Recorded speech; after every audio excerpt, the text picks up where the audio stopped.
Selamat pagi dan selamat hari Sabat untuk seluruh anggota Gereja Masih Advent hari ke-7. Lebih khususnya untuk anggota Gereja Masih Advent hari ke-7 di wilayah daerah Conference Minahasa. Dan selamat Sabat juga untuk para pemirsa yang berada di rumah, karena kami di sini melakukan live streaming pembahasan sekolah Sabat dari rumah dan kami beribadah di rumah.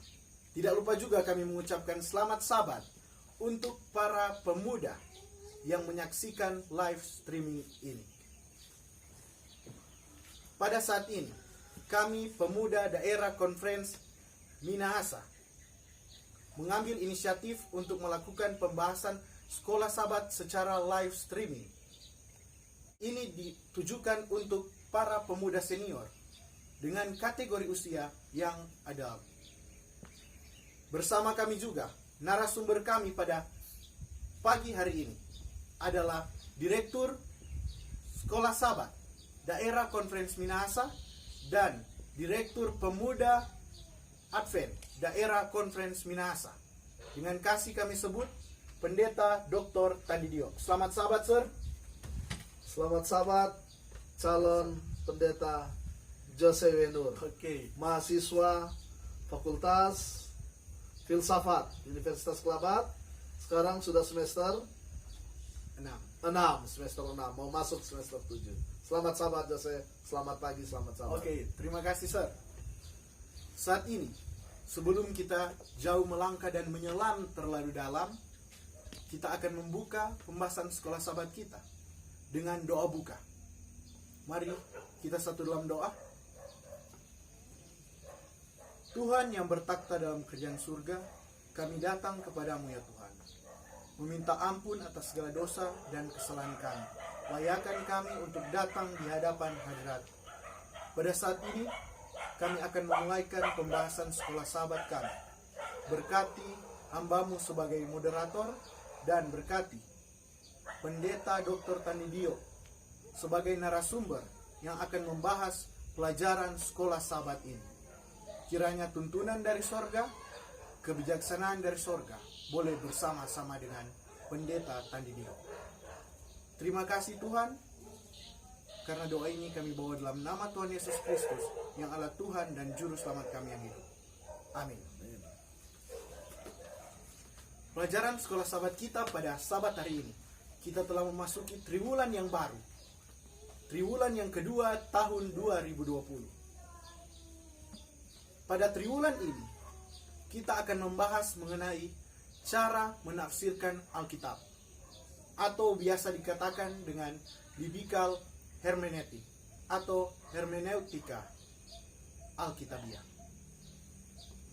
Cara menafsirkan Alkitab. Sepanjang triwulan ini kita akan membahas mengenai cara menafsirkan Alkitab. Dan pada pekan ini, pada pekan yang pertama dalam triwulan yang kedua ini, kita akan membahas mengenai keunikan Alkitab. Apa keunikan dari Alkitab ini? Apa saja yang membuat Alkitab ini disebut unik? Dengan ayat hafalan terdapat dalam Mazmur 119 ayat 105. Firman-Mu itu pelita bagi kakiku dan terang bagi jalanku. Firman-Mu itu pelita bagi kakiku dan terang bagi jalanku. Apa saja yang membuat Alkitab ini disebut unik? Alkitab berisi 66 kitab, dibagi dalam 2 perjanjian. Perjanjian Lama dan Perjanjian Baru. Perjanjian Lama 39 kitab dan Perjanjian Baru 27 kitab. Ditulis dari 3 benua, benua Asia, Eropa, dan Afrika. Dan Alkitab juga ditulis selama lebih dari 1500 tahun dan ditulis oleh 40 penulis. Yang membuat Alkitab unik sungguh luar biasa. Ditulis oleh 40 penulis, lebih dari satu penulis, bermacam-macam penulis dan memiliki latar belakang yang bermacam-macam. Tidak ada kitab seperti Alkitab yang ditulis oleh banyak orang. Itulah yang membuat Alkitab unik. Kita akan mempelajari lebih dalam hal-hal yang penting, hal-hal yang sungguh penting mengenai apa yang membuat Alkitab ini unik. Alkitab juga diilhamkan oleh Allah bagi semua orang untuk memberikan pelajaran bagi orang-orang yang ada. Kita bisa baca dalam 2 Timotius 3 ayat 16 dan 17. Dan ingat, dalam membaca Alkitab, Allah menyediakan seorang penolong bagi kita, yaitu Roh Kudus. Kita bisa baca dalam Yohanes 14 ayatnya yang ke-16 dan 17. Dan saat ini, saya bersama-sama dengan narasumber, kita akan membahas lebih dalam mengenai keunikan Alkitab. Oke, Sir. Siap. Kita akan Brother masuk Jose. menyelam lebih dalam mengenai pelajaran kita kali Ya. ini. Nah, pertanyaan yang timbul dalam benak saya melihat tulisan dari penulis Sekolah Sabat. Pertanyaan yang pertama, bagaimanakah Musa menggambarkan firman Allah dan kuasanya dalam kehidupan bangsa Israel ketika mereka hendak masuk tanah Kanaan? Oke, saya pikir ini pertanyaan yang sangat esensial, pertanyaan yang sangat baik. Sebelum Musa mati, atau sebelum dia mengembuskan nafasnya yang terakhir, apa pesannya terkait dengan firman Tuhan? Dia katakan kepada bangsa Israel, itu terdapat di dalam kitab Ulangan pasal 31 ayat 30 sampai 32 ayat 47. Itu menarik sekali. Menarik sekali yang dikatakan oleh Musa, yaitu engkau harus mengajarkan apa itu? Firman Tuhan ini turun-temurun kepada anak cucumu. Ajarkan turun-temurun. Lalu juga Musa katakan begini, ketika engkau mengajarkan firman, dalam ayat 46 disebutkan begini, segala perkataan dari hukum Taurat ini. Jadi jangan pilih-pilih. Semua harus apa? Diajarkan. Mengapa? Karena Musa tahu bahwa keberhasilan bangsa Israel di kemudian hari tergantung kepada ketaatan mereka kepada firman Tuhan. Jadi kalau pertanyaannya, sejauh mana Musa merasa penting? Sangat penting, itu sebabnya dia tinggalkan pesan seperti itu. Berarti firman Tuhan itu bersifat selama-lamanya. Iya, kekal. Firman Tuhan itu kekal. Tidak akan pernah usang dimakan waktu. Dia selalu segar. Dia selalu segar di setiap zaman. Selalu segar. Nah, oleh karena itu kalau belajar Sekolah Sabat, maka pertama kita belajar dulu konteks dari ayat yang kita pelajari. Lalu kemudian pelajaran rohaninya kita ambil untuk kehidupan kita sehari-hari. Sehingga firman Tuhan itu selalu segar, menjadi kekuatan dan penyejuk bagi kita. Begitu. Oke, Sir. Ya. Jadi firman Tuhan itu segar selama-lamanya, bersifat turun-temurun. Turun-temurun. Untuk pada saat itu Musa meninggalkan pesan seperti itu Ya. untuk bangsa Israel ketika dia hendak digantikan oleh Yosua. Betul. Dan Sir, saat ini Bagaimana, dalam Alkitab ada ayat yang mengatakan bahwa firman menjadi manusia. Nah, pertanyaan yang timbul, bagaimanakah firman yang menjadi manusia berkaitan dengan wahyu dan inspirasi Allah? Oke. Wahyu dan inspirasi, lalu kemudian firman yang menjadi manusia. Saya pikir orang semua semangat ya, anak-anak muda, yang adult, kita sudah paham apa itu firman yang menjadi manusia. Siapa dia? Firman yang sudah menjadi manusia. Siapa dia? Tuhan, Allah, Siapa? Yesus. Yesus ya. Yesus, firman yang sudah menjadi manusia. Saya pikir itu jelas. Cuma pertanyaannya tadi, bagaimana kaitan firman menjadi manusia dan wahyu dan inspirasi? Nah, ini penting juga untuk kita ketahui. Begini, wahyu, apa itu wahyu? Wahyu itu berasal dari kata apokalupto, begitu ya. Kata apokalupto artinya penyingkapan. Penyingkapan. Sedangkan kata inspirasi itu berasal dari kata theopneustos. Beda ya. Yang satu adalah apokalupto, yang satu adalah theopneustos.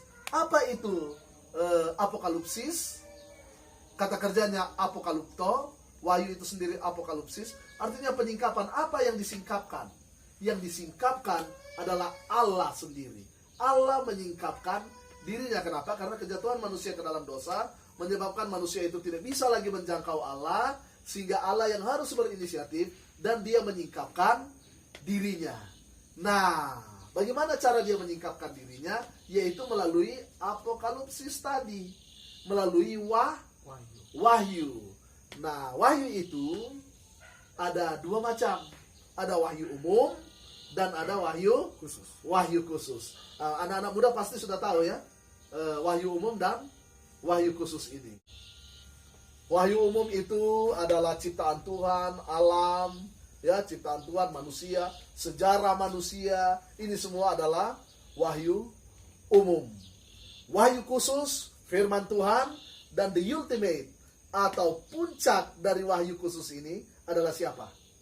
Ketika Yesus berkata kepada Filipus, kalau engkau sudah melihat aku, engkau sudah melihat Bapa. Itu berarti Yesus adalah wahyu khusus itu. Nah, pewahyuan itu melalui cara apa? Pertama, bisa lewat pendengaran. Dia dengar, Tuhan bicara lalu dia dengar. Contoh, Samuel, yaitu lewat apa? Pendengaran. Lalu yang selanjutnya adalah bisa lewat mimpi. Bisa juga lewat khayal. Ada saat tertentu di mana utusan Tuhan berubah wujud. Seperti mereka yang berubah wujud di hadapan Abraham. Semua ini adalah pewahyuan. Lalu apa itu inspirasi? Inspirasi itu adalah mengingatkan kembali apa yang Allah berikan melalui wahyu. Itulah yang disebut dengan inspirasi. Ya, jadi apa beda wahyu dengan inspirasi? Wahyu Allah menyingkapkan, sedangkan inspirasi adalah Allah mengingatkan melalui tuntunan Roh Kudus. Tadi malam dia mendapat khayal, dia mendapat mimpi. Maka Tuhan menginspirasikan kembali kepada yang mendapat pewahyuan melalui khayal atau mimpi itu. Sedangkan wahyu khusus itu adalah Yesus sendiri melalui penjelmaan, inkarnasi. Dan itu ditulis di mana? Di dalam kitab Taurat. Ditulis dalam kitab Taurat melalui tipologi yang ada di dalam kitab Taurat. Karya penebusan Kristus melalui upacara-upacara yang ada di dalam sistem Ka'bah orang Yahudi. Semua ini merujuk kepada siapa? Yesus. Itu sebabnya penting sekali bagi umat Israel sampai di tanah Kanaan dan seterusnya untuk mengingat apa? Firman Tuhan. Karena dengan mereka memahami Taurat, mereka dapat menyambut Sang Mesias, Yesus yang akan datang. Terlepas dari sejarah mereka kemudian mereka gagal, tetapi sangat penting bagi mereka karena harapan mereka itu ada pada Sang Mesias. Kalau mereka mengetahui, menguasai firman Tuhan, mereka akan tahu Mesias akan datang kepada mereka. Oke, sir. Jadi kaitan dari firman yang telah menjadi manusia ini dengan wahyu dan inspirasi ini adalah dalam wahyu dan inspirasi ini itu menunjukkan kepada Allah. Iya, Seperti itu. betul. Oke, sir. Karena pusat dari Alkitab itu sendiri adalah siapa? Allah. Yesus dan karya penebusan Yesus. Bagaimana dia menyelamatkan kita, anak-anak muda yang adult, dan semua orang yang percaya kepadanya. Terus bagaimana orang akan membuktikan bahwa firman Allah itu, bahwa firman itu hidup? Oke. Bagaimana kita membuktikan bahwa firman Allah itu hidup? Atau bagaimana kita membuktikan bahwa firman Allah ini benar? Begitu ya, firman Allah ini benar. Lihat melalui apa? Perjalanan sejarah.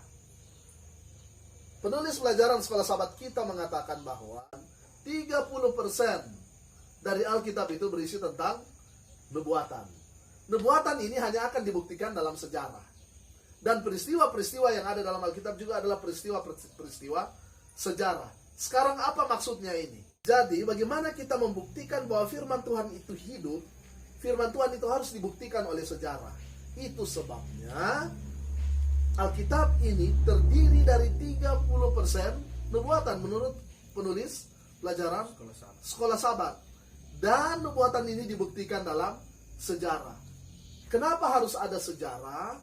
Karena di dalam sejarah ini terbukti bahwa Allah mengendalikan segala sesuatu. Begitu. Dan itu sudah ditulis di mana? Di Alkitab. Peristiwa-peristiwa Alkitab juga adalah peristiwa-peristiwa sejarah. Tempat-tempatnya real. Tempat-tempatnya itu tempat-tempat yang nyata. Bukan tempat-tempat yang bersifat imajinatif. Seperti itu. Oke, seperti itu, Sir. Tapi pertanyaan muncul. Kalau memang firman Tuhan itu, firman Allah itu hidup dan benar, bagaimana kebenaran yang mengagumkan ini meneguhkan kita akan keakuratan firman Tuhan?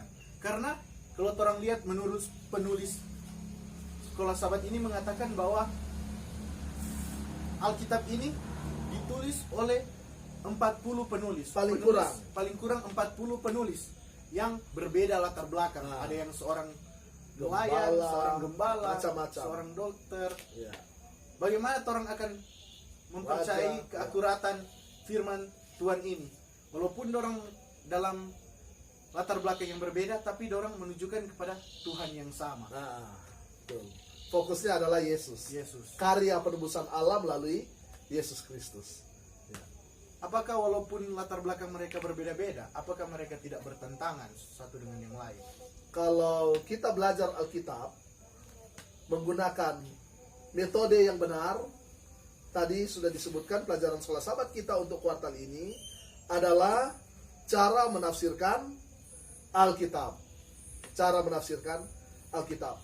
Kalau kita belajar dengan cara yang benar, kita akan dapati bahwa Alkitab ini saling menunjang satu dengan yang lain, tidak bertentangan satu dengan yang lain. Seperti itu. Iya. Oke. Apakah hal yang akan membuktikan keakuratan akan firman Tuhan ini? Oke, hal-hal apa yang dapat membuktikan bahwa firman Tuhan ini adalah akurat? Ada begitu banyak. Banyak sekali contoh di dalam Alkitab bahwa Alkitab ini adalah akurat. Nubuatan-nubuatan Alkitab itu sangat akurat. Nubuatan Daniel pasal 2 sangat akurat. Pergantian kerajaan, ya. Mulai dari untuk Daniel pasal 2 mulai dari Babylon sampai kepada kerajaan apa? Kaki. Yang kita tinggal menantikan adalah bagaimana kerajaan batu itu akan datang, dan pergantian kerajaannya kita sudah tahu, sudah belajar pada kuartal yang baru lewat, ya, dari kitab Daniel. Sangat akurat. Lalu kemudian nubuat tentang datangnya Mesias sangat akurat. Kita sudah belajar juga pada kuartal yang lalu dari kitab apa? Daniel. Sangat akurat. Jadi tidak ada alasan untuk meragukan Alkitab. Tidak ada alasan. Itu sebabnya Alkitab unik. Karena tidak ada kitab di atas dunia ini yang sama seperti Alkitab. Ya. Oke, terima kasih, Sir. Kita telah membahas beberapa pertanyaan tadi, Sir. Iya. Sekarang salah satu hal yang unik yang saya dapatkan, satu pertanyaan timbul dalam pelajaran kita kali ini. Bagaimanakah Alkitab meyakinkan kita bahwa itu memiliki kuasa untuk mengubah hidup dan menunjukkan jalan menuju keselamatan kepada kita? Oke. Ada begitu banyak ayat yang menunjukkan bahwa kuasa Alkitab untuk mengubah seseorang itu sangat luar biasa. Ada begitu banyak cerita bagaimana seorang diubahkan oleh karena firman Tuhan. Oleh karena waktu, kita tidak bisa untuk membahas semuanya. Tetapi coba perhatikan ayat ini. Roma pasal 6 ayat 23. Karena upah dosa adalah maut. Itu dia. Upah daripada apa? Dosa. Jadi semua manusia harusnya apa? mati. Semua manusia harusnya mati. Tetapi kasih karunia Allah itu tadi firman yang menjadi manusia, firman yang menjadi daging. Kasih karunia Allah adalah hidup yang kekal. Jadi firman itu mengubahkan. Firman itu mengubahkan. Mari kita kaitkan langsung dengan ayat yang ada di dalam pelajaran sekolah sahabat kita. Ayat hafalannya yang terdapat di dalam Mazmur pasal 119 ayat 105. Yang adult, pemuda Jose Wenur, boleh tolong hafalkan ayat ini? Firman-Mu pelita bagi kakiku dan terang bagi jalan. Nah, coba lihat. Firman adalah pelita dan terang bagi jalan. Jadi kalau kita berjalan tanpa firman Tuhan, berarti berjalan dalam kegelapan. Jadi firman Tuhan itu mengubah hidup kita dengan cara menunjukkan jalan yang benar. Begitu ya, jalan yang benar. Coba baca, Jose boleh tolong baca 2 Timotius pasal 3 ayat 16 dan 17. Ayat ini penting sekali untuk rekan-rekan pemuda dan pemudi senior, khususnya untuk kategori yang adult, khususnya live streaming ini dirancang untuk kategori usia kita. Jadi disederhanakan agar supaya kita mudah untuk memahaminya. 2 Timotius 3 ayat 16 dan 17. Ya. Segala tulisan yang diilhamkan Allah memang bermanfaat untuk mengajar, untuk menyatakan kesalahan, untuk memperbaiki kelakuan, dan untuk mendidik orang dalam kebenaran. Dengan demikian, tiap-tiap manusia kepunyaan Allah diperlengkapi untuk setiap perbuatan. Nah, baik. itu dia. Jadi mengajar artinya firman ini mengubah. Dia mengajar. Dari yang tidak tahu dia ajar untuk menjadi tahu. Lalu apa tadi? Memperbaiki apa? Kelakuan. Kalau tadinya kurang baik, sekarang menjadi lebih baik. Dari mana dia tahu? Dari firman Tuhan. Jadi sangat penting bagi kita untuk belajar firman Tuhan. Ya. Oke. Kita tiba pada akhir dari pelajaran sekolah sahabat kita. Ya. Pada saat ini, Sir, apa kesimpulan yang kita bisa tarik dari pelajaran sekolah sahabat kita pada pekan yang pertama, triwulan yang kedua, dengan judul besar keunikan Alkitab? Oke, jadi Alkitab ini begitu unik. Itu berarti Alkitab ini luar biasa. Alkitab ini diberikan kepada siapa? Umat manusia. Lebih khusus lagi kepada umat Tuhan. Alkitab ini diberikan kepada pemuda dan pemudi yang adult. Oleh karena itu anak-anak muda, marilah kita rajin belajar apa? Alkitab, firman Tuhan, agar supaya hidup kita bisa selaras dengan kehendak Tuhan. Dengan apakah pemuda-pemudi dapat menjaga kelakuannya untuk bersih atau selaras dengan kehendak Tuhan? Hanya dengan apa? Hanya dengan firman Tuhan. Kita baca, kita pelajari, kita renungkan. Jadi firman Tuhan ini sangat penting, dan kedepannya kita akan belajar bagaimana cara menafsir ayat supaya orang tidak salah-salah tafsir. Ayat ini bermaksud lain, orang mengerti apa? Mengerti lain. Nah, jadi kita harus rajin belajar firman Tuhan. Mungkin itu Joseph mengingat waktu. Oke, berarti firman Tuhan itu ketika orang baca, orang harus lakukan juga. Lakukan, harus dilakukan. Karena apa gunanya kita mendengar tapi tidak melakukan. Yang terpenting adalah apa? Rajin belajar, lalu kemudian melakukannya. Oke, terima kasih Pendeta Dr. Tandidio. Kita telah melihat pelajaran kita pada pekan ini. Kiranya pelajaran ini boleh menjadi berkat bagi saudara-saudara pemirsa yang ada di rumah. Tuhan Yesus memberkati kita semua. Salam Pemuda Advent. Salam Pemuda Advent. Selamat Hari Sabat. Selamat Sabat, Sir. Selamat Sabat Terima untuk kasih, semua. Sir. Selamat Sabat untuk semua rekan-rekan pemuda yang sedang beribadah di rumah. Tuhan Yesus memberkati. Mari kita berdoa. Bapa di sorga, kami berterima kasih untuk pelajaran sekolah Sabat yang luar biasa, bahwa firman-Mu itu unik, firman-Mu itu ajaib, firman-Mu selalu hidup, Dan oleh karena itu ajarlah kami sebagai umat-umat-Mu, lebih khusus pemuda-pemuda senior, untuk rajin mempelajari firman Tuhan. Karena dengan mempelajari firman Tuhan, maka hidup kami akan selaras dengan kehendak Tuhan, dan dengan demikian hidup kekal adalah bagian kami. Engkau memberkati seluruh anggota gereja, lebih khusus seluruh pemuda Advent. Engkau memberkati orang tua mereka, keluarga mereka, hari ini sampai Engkau datang. Dan saat ini kami akan lanjut kepada acara selanjutnya dalam ibadah Sabat di rumah kami masing-masing. Tuhan pun bersama dengan kami. Di dalam nama Yesus kami sudah berdoa. Amin. Amin. Amin.